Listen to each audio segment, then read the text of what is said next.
નમસ્તે વિદ્યાર્થીની બહેનો. આજે આપણે ધોરણ 6 વિષય ઇંગ્લિશમાં સત્ર 2 યુનિટ 1માં એક્ટિવિટી 4 સમજશું. યુનિટ 1 છે ટેસ્ટ ઓફ ઇન્ડિયા અને એક્ટિવિટી 4નું નામ છે ટેસ્ટ ધ વેસ્ટ. ટેસ્ટ એટલે ચાખવું અને વેસ્ટ એટલે નકામું.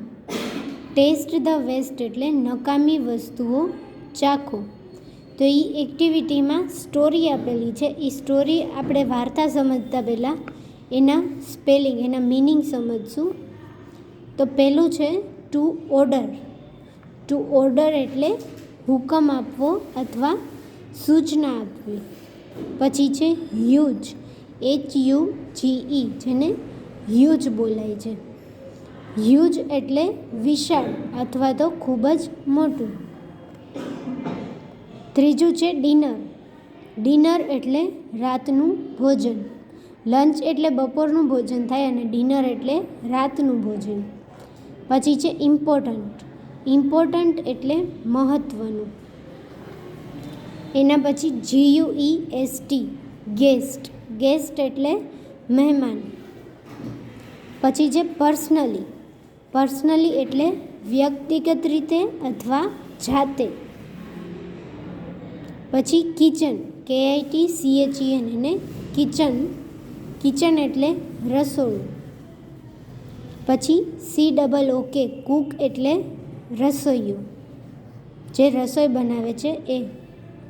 પછી છે બિઝી, BUSY, બિઝી એટલે વ્યસ્ત. પછી ડીશ, DISH, ડીશ એટલે વાનગી. આપણે કોઈ પણ વાનગી બનાવીએ તો એને પણ ઇંગ્લિશમાં ડીશ કહેવાય છે. Two smell. ટુ સ્મેલ એટલે સુવાસ આવવી તે અથવા સોડમ, સુગંધ પણ કહી શકાય.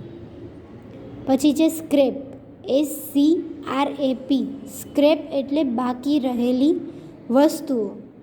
બાકી જે વધેલી વસ્તુઓ હોય એને સ્ક્રેપ કહેવાય અથવા ભંગાર પણ કહી શકાય. વેજીટેબલ્સ. વેજીટેબલ્સ એટલે શાકભાજી. પછી છે વેસ્ટ, WASTE. વેસ્ટ એટલે નકામી વસ્તુઓ. પછી છે ટુ થ્રો અવે, THROW, થ્રો અવે, AWAY, અવે. ટુ થ્રો અવે એટલે થ્રો એટલે ફેંકી દેવું અને અવે એટલે દૂર. તો ટુ થ્રો અવે એટલે ફેંકી દેવું. To waste. ટુ વેસ્ટ એટલે બગાડ કરવો. વેસ્ટ એટલે નકામી વસ્તુઓ પણ થાય અને વેસ્ટ એટલે બગાડ કરવો પણ થાય. એના પછી છે શ્યોરલી, SURELY. શ્યોરલી એટલે ચોક્કસ. પછી છે to worry, WORRY. To worry એટલે ચિંતા કરવી. પછી છે to stare at, STARE, stare at. At એટલે ની તરફ અને સ્ટેર એટલે એક ધારું જોવું. તો ટુ સ્ટેર એટ એટલે ની તરફ એકી ટસે જોવું. પછી છે ટુ થિંક. થિંક એટલે વિચારવું. એના પછી આઈડિયા, IDEA.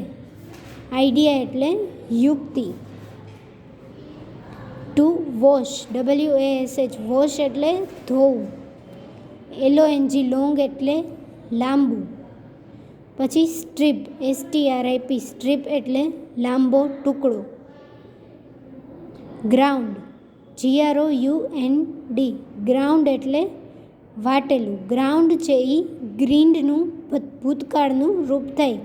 ગ્રાઇન્ડ, આપણે જેને કહીએ ને ગ્રાઇન્ડર હોય આપણી ઘરે જેમાં વસ્તુઓ આપણે વાટી શકીએ, તો ગ્રાઇન્ડનું ભૂતકાળનું રૂપ એટલે ગ્રાઉન્ડ. પછી છે ફ્રેશ. ફ્રેશ એટલે તાજું. એના પછી છે કોકોનટ. કોકોનટ એટલે ટોપરું. પછી ગ્રીન ચીલી. ગ્રીન ચીલી એટલે લીલું મરચું. ગાર્લિક. ગાર્લિક એટલે લસણ. Two add. એડ એટલે ઉમેરવું. Paste, PASTE. પેસ્ટ એટલે મિશ્રણ. પછી સોલ્ટ. સોલ્ટ એટલે મીઠું. વિપ્ડ કર્ડ, WHIPPED, વિપ્ડ.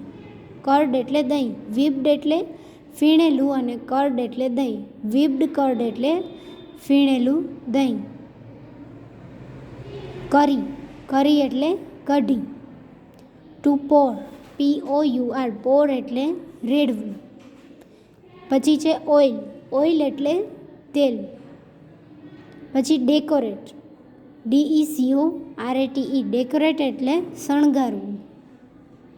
કરી લીવ્સ, કરી લીવ્સ એટલે મીઠો લીમડો, મીઠા લીમડાના પાંદડા. ટુ સર્વ, સર્વ એટલે પીરસવું. કન્ફ્યુઝડ, કન્ફ્યુઝડ એટલે ગૂંચવાયેલું. ફેમસ, ફેમસ એટલે પ્રખ્યાત. એના પછી છે ઇમેજિન, ઇમેજિન એટલે કલ્પના કરવી, મનમાં વિચારવું. ટુ હાઇડ, HIDE, હાઇડ એટલે સંતાવવું, છુપાડવું. કિંગડમ, કિંગડમ એટલે રાજ્ય.